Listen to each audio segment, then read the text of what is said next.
The mighty Pacific, the biggest and deepest ocean on Earth, covering a third of our planet. Scattered across this vast expanse of water are islands, over 20,000 of them. Most of them below the equator in the South Pacific. Islands are like ecological laboratories. They can drive evolution in strange and extreme directions, or provide refuge for animals not fit enough to survive on the mainland. In the Western Pacific, Indonesia is a nation of many islands. Komodo is one of the smallest. But it's world famous for its dragons.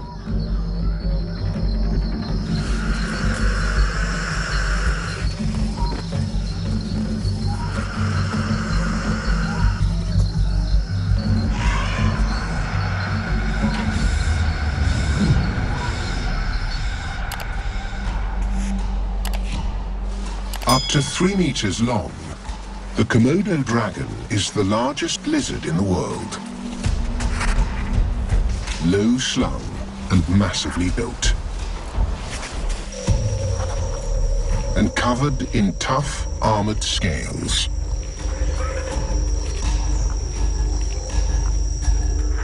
Sharp claws tip powerful legs.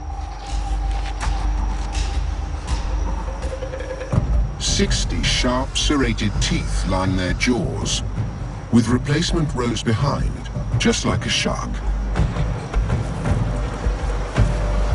They're the dominant predator on the island, eating almost anything they can get their teeth into.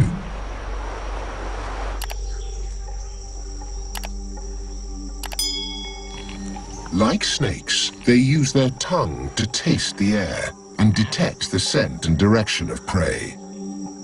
And like some snakes, the Komodo has venom glands in its jaws. And infection from the dirty water take their toll.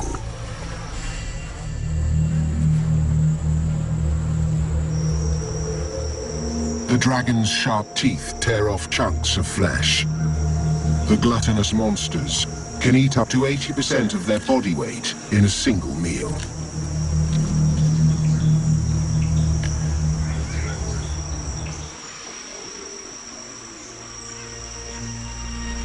Although Komodo is their best-known home, they also live on a handful of nearby islands. Dragons are capable swimmers, known to cross nearly ½ kilometer of sea. Komodo dragons have evolved a clever trick that could potentially help them colonize new lands. When males are present, a receptive female reproduces sexually. But if there is no other way, she can reproduce by herself. In the absence of male dragons, her biology can change, allowing unfertilized eggs to develop and hatch into healthy baby dragons. This process, called parthenogenesis, meaning virgin birth, is very unusual in reptiles.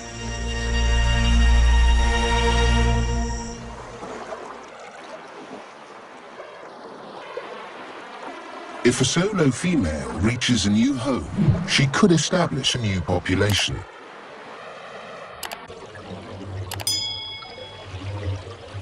But there is one last twist in the tale of Indonesia's dragons.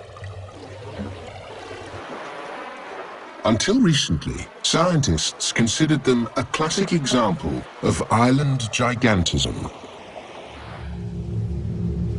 They thought a smaller ancestor swam to Komodo. With no competitors on its island home, it would have evolved to become a giant. But a close analysis of the fossil record revealed a very different story. One that starts in Australia. Home to around 20 species of monitor lizards, like this parenti. Komodos are giant monitors, and we now know that around 4 million years ago, they too lived in Australia. They were already giants when they island hopped their way to Indonesia 900,000 years ago. Living on islands like Komodo didn't turn them into giants. The islands were refuges that saved these remarkable predators from extinction.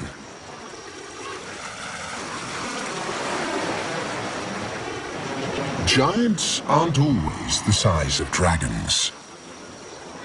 One of the Pacific's wildest survival stories involves one of its smallest giants. Lord Howe Island is the remnant of an ancient sea volcano, 570 kilometers off the coast of Australia.